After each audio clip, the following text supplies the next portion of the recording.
J'imagine que la première question que vous pouvez vous poser, c'est qu'est-ce que ça veut dire ça, qu'est-ce que ça veut dire écosocial? Ben, tout simplement, je pense que c'est assez intuitif, mais pour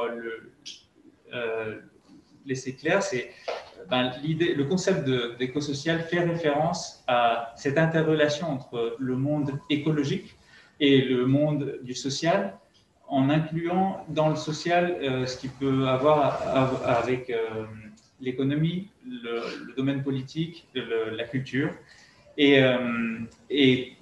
Entre tous ces domaines, il y a certainement beaucoup d'interactions. Maintenant, on vit dans une crise qui est multidimensionnelle, une crise écosociale dans ce sens-là, parce que c'est une crise qui affecte au monde économique, social, au monde politique aussi, et environnemental. Et aujourd'hui, on est dans une crise, en plein milieu d'une crise sanitaire, c'est pour ça qu'on porte tous un masque, et qui est un bon exemple de tout ça. Regardez, le programme des Nations Unies pour l'environnement, il alertait déjà en 2016 de l'émergence de maladies zoonotiques associées au changement relationné avec l'activité humaine. Les maladies zoonotiques, c'est des maladies qui se transmettent des animaux aux humains.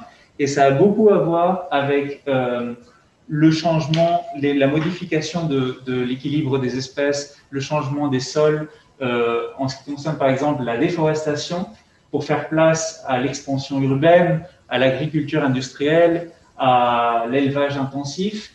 Et tout ça, ça affecte la biodiversité. Et chaque fois plus de recherches nous montrent comment cette perte de biodiversité est un facteur très important pour l'augmentation des pandémies à cause de...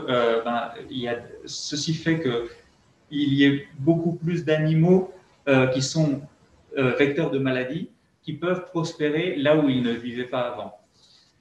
Donc, au bout du compte, la pandémie est un très bon exemple de cette interrelation entre différents domaines, par exemple l'économie globalisée et hyper consommatrice. Et ça a beaucoup à voir avec cette perte de biodiversité qui peut générer une crise sanitaire, et à sa fois, cette crise sanitaire peut générer une crise économique et sociale comme on est en train de vivre ces jours-ci, non ? Donc, quand on parle de crise écologique aujourd'hui, que ce soit le réchauffement climatique, la perte de biodiversité, la pollution de l'eau, des océans, etc., on ne parle pas exclusivement, c'est vraiment impossible de parler de quelque chose qui est exclusivement écologique. On est tout le temps en train de parler de quelque chose qui est social, dans le sens où ça a à voir avec des conséquences sociales, mais aussi avec des causes sociales. Et ça, c'est quelque chose que dans les pays du Sud global, ils connaissent déjà beaucoup. Par exemple, là où ils vivent, près des entourages où il y a de l'extraction des minéraux, en Afrique par exemple. On connaît le cas du coltan qui est très connu, qui est utilisé pour toutes les nouvelles technologies. Les pesticides pour la cultivation du soja en Amérique latine. La pollution de l'air dans les usines de l'Inde ou la Chine où on fabrique les marchandises que nous, on achète partout dans le monde. Et après, avec l'obsolescence des produits qu'on achète, qui est très rapide, on les jette très vite, et ces déchets, dans beaucoup de cas, ils finissent aussi dans les pays du Sud.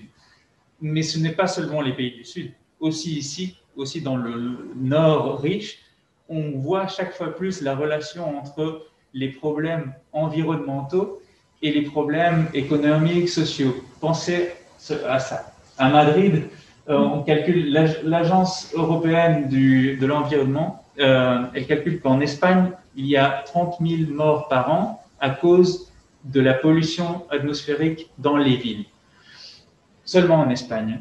Bien sûr, on a connu très récemment comment un événement météorologique extrême peut affecter notre économie et peut affecter notre vie quotidienne. Évidemment, tout ça a beaucoup à voir avec l'économie. Mais pour moi, c'est très important de visualiser l'économie comme, et la relation entre ces différents systèmes comme une poupée russe. Vous savez, les poupées russes, qui ont des différentes poupées russes l'une dans l'autre. Ben, l'économie, disons que c'est une petite poupée russe qui est dans une autre poupée russe plus grande, dans une autre poupée plus grande qui peut être la société, où il y a des structures sociales, où il y a des relations de pouvoir qui conditionnent l'économie, où il y a aussi des hiérarchies sociales entre classes sociales ou entre genres, entre hommes et femmes, par exemple. On peut y penser facilement en termes de salaire. Et on a toujours une critique, non pourquoi les hommes ont un salaire plus haut que les femmes?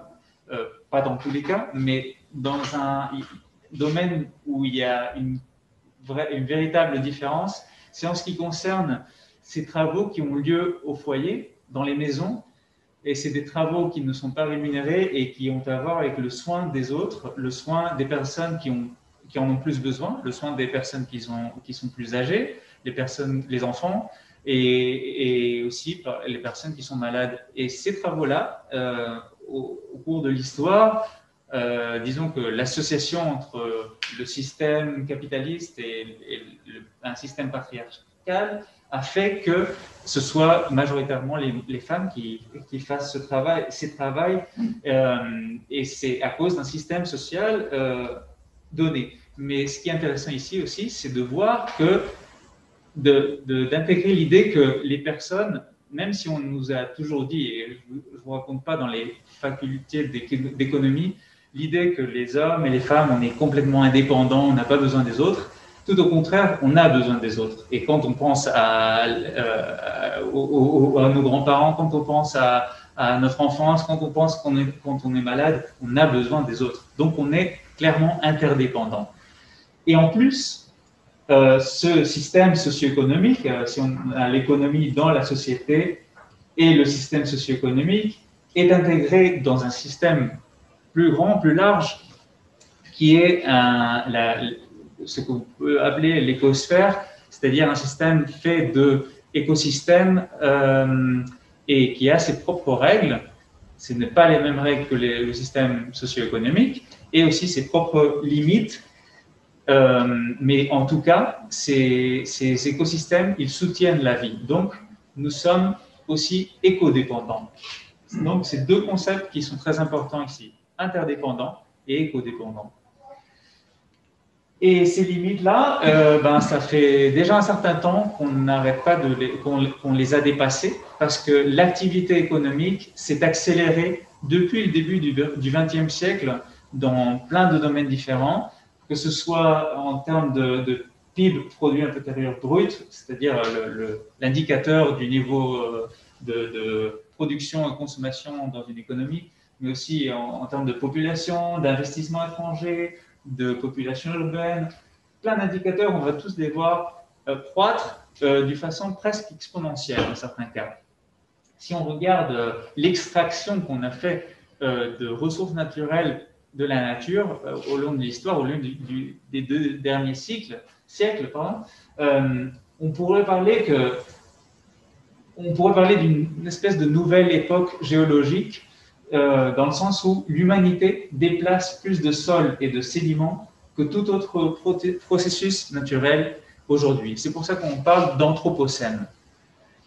Et toute cette extraction, si on fait un zoom sur le schéma d'avant des poupées russes et on regarde la biosphère, on a le système socio-économique au milieu, on extrait des ressources, renouvelables ou pas, on les transforme et tôt ou tard, toutes ces ressources transformées vont devenir des déchets.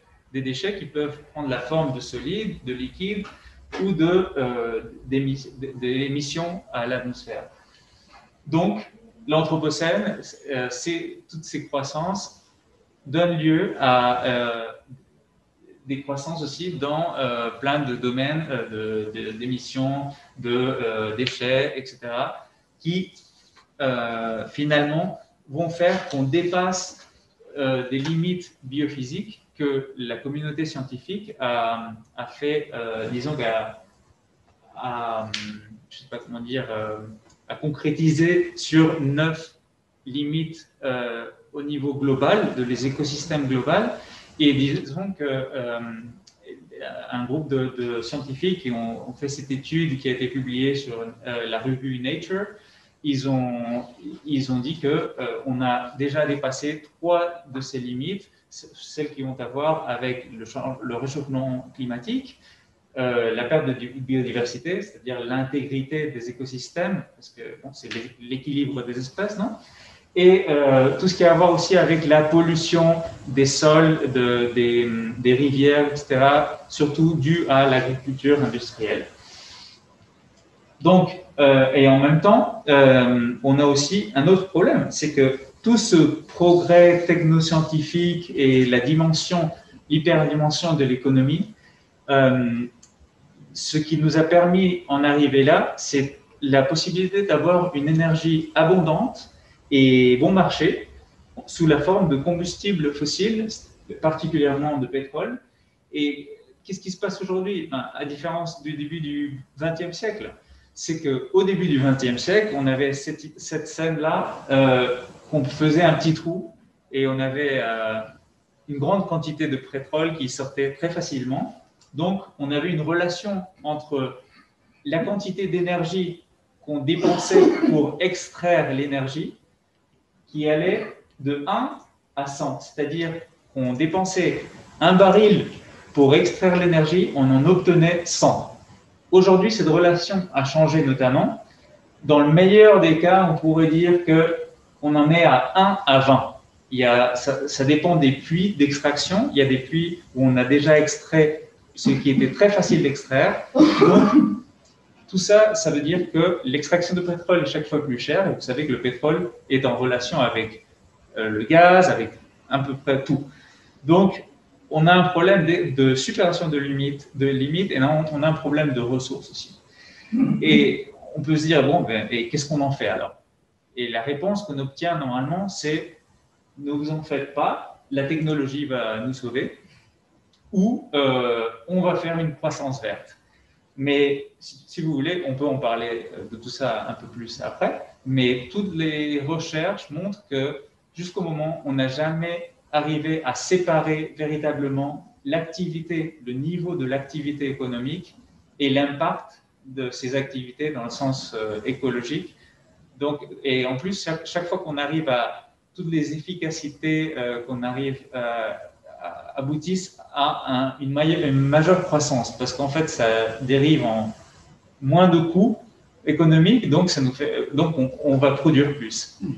Et ce que nous disent les scientifiques, c'est que le seul moyen viable d'inverser le déclin écologique et le réchauffement climatique, l'urgence climatique, c'est que les pays riches réduisent les taux d'extraction, de production, de consommation et de déchets.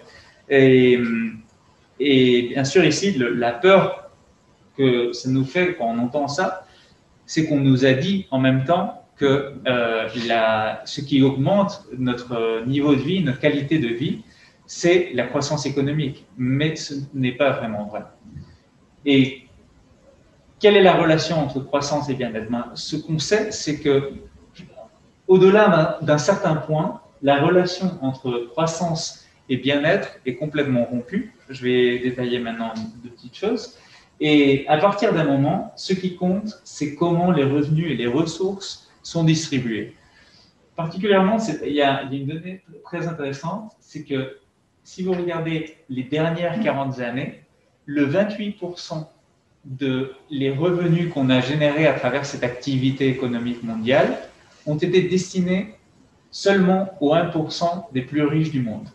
Donc, un tiers de ce qu'on a travaillé mondialement, un tiers de ce qu'on a extrait de ressources naturelles, un tiers de ce qu'on a émis d'émissions de CO2, etc., ou de gaz à effet de serre en général, ont été émis et ont été utilisés uniquement pour enrichir les plus riches.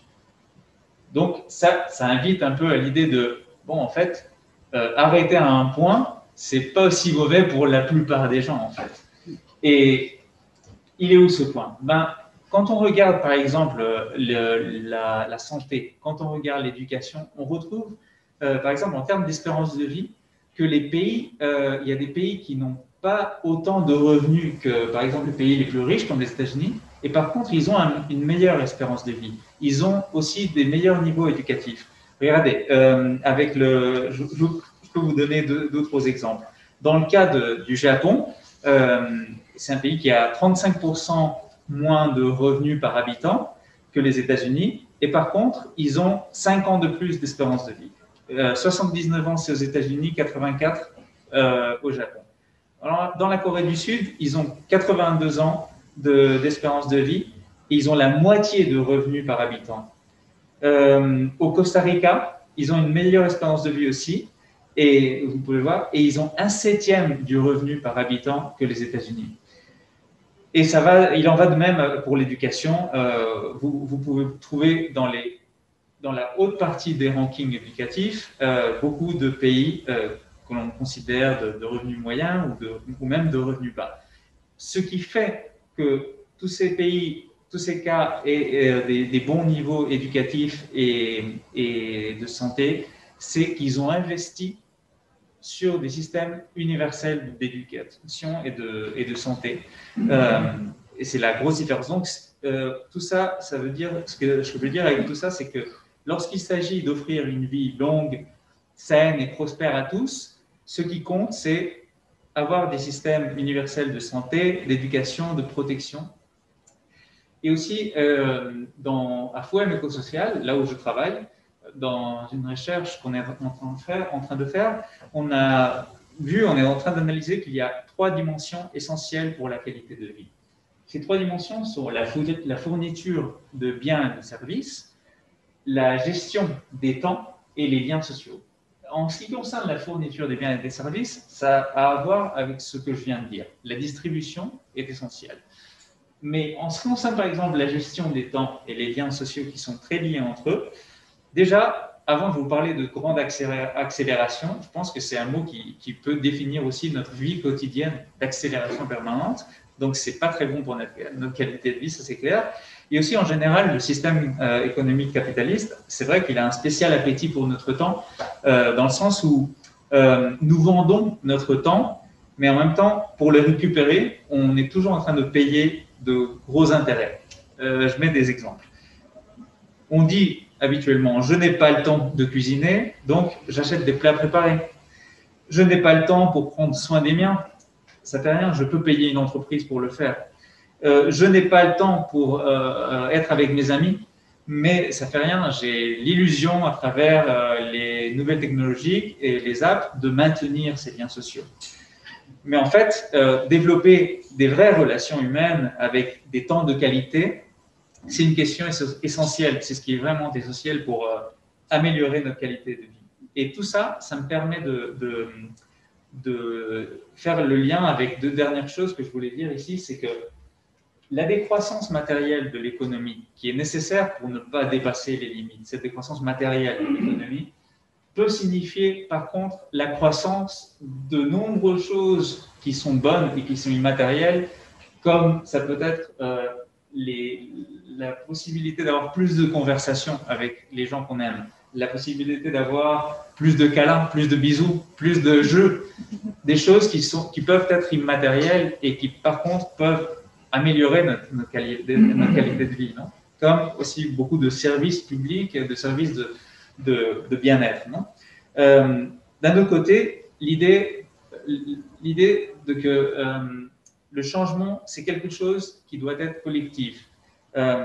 Bien qu'une grande partie de ce que nous pouvons tisser commence par le personnel, ça ne doit pas être comme une simple addition, mais plutôt comme un entrelacement d'initiatives, de mouvements et d'imagination collective.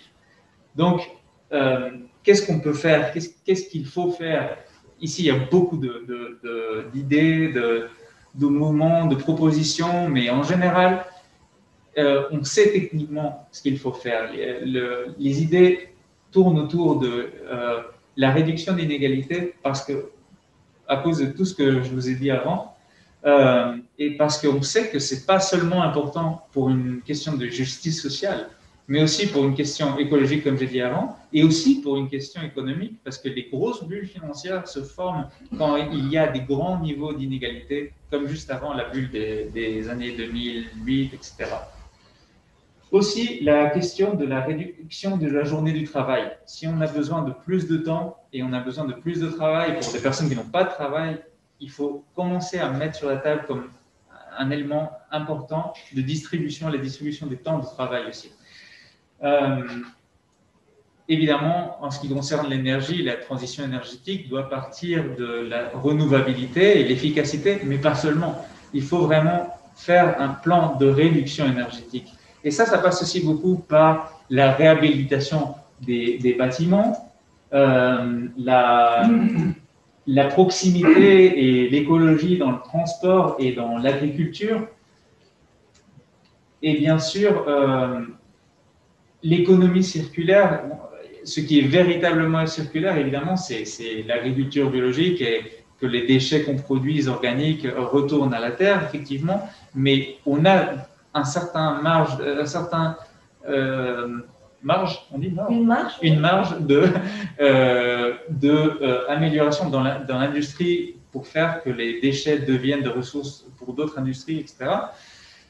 Et bien sûr, tous les services qui visent à satisfaire des besoins sociaux, dans la plupart des cas, ne sont pas des services, comme par exemple l'éducation ici, ne sont pas des services qui vont être très exigeants en termes de ressources naturelles, etc. Donc, tout ça, c'est un peu le chemin pour revenir au début que moi, je considère important pour construire des nouveaux horizons qui nous permettent d'être des nouveaux horizons de justice et de durabilité qui nous permettent d'être plus proches entre nous et plus proches de la nature. Et merci.